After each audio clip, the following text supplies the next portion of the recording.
suis très heureux d'avoir été invité et associé à cette 21e conférence du RESA Club, le réseau des clubs d'art et de philosophie, ici à Saint-Louis. Et c'était une rencontre extrêmement importante qui mettait en exergue l'importance de tout ce qui est philosophie, tout ce qui est art dans l'effort d'éducation de nos enfants.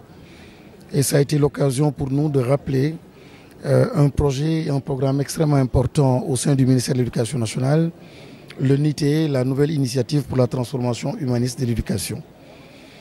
Quand on parle de l'homme et de l'humain, naturellement, on parle donc de son éducation. Et on ne peut pas parler d'éducation lorsqu'on ne parle pas de pensée, lorsqu'on ne parle pas de philosophie, la façon de voir le monde, la façon de reconsidérer son environnement. Et heureusement que le thème de cette année, c'était à l'école de l'environnement.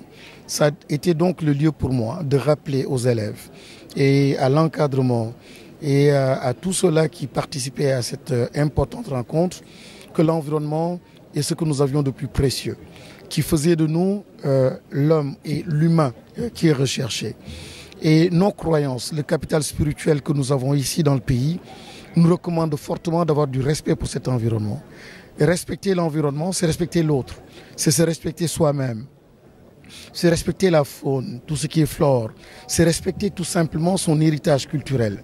C'est avoir d'autres rapports, c'est de voir le beau, c'est d'être connecté à son environnement. Et de comprendre que l'outil le plus précieux que l'être humain a, c'est naturellement l'environnement.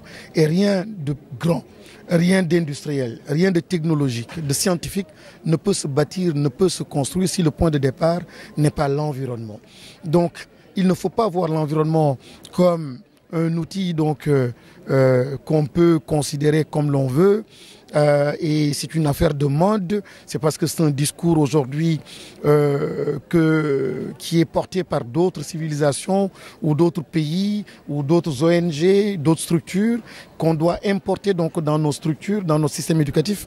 Non, il fallait rappeler à nos acteurs, aux différentes familles d'acteurs, que la question de l'environnement est une question importante dans notre héritage culturel et spirituel. Et c'était le message qu'il fallait faire passer. Et je félicite donc le RESA Club parce que c'est extrêmement important. Lorsqu'on parle de sciences et technologies, oui, c'est un pied important, une base importante pour la transformation de l'éducation, mais il faut agir en homme de pensée et penser en homme d'action. Les deux vont de pair. Les plus grands scientifiques dans le monde étaient les plus grands philosophes. Donc il ne faut pas cesser l'activité de penser, l'activité donc de philosopher pour justement donner du sens à sa vie, du sens à la création, du sens à l'environnement. Lorsqu'on cesse cette activité, tout perd son sens. Et malheureusement, on voit en fait qu'il y a une tiktokisation de nos enfants, malheureusement, qui change tout et qui fait qu'il y a vraiment un appauvrissement de notre système éducatif.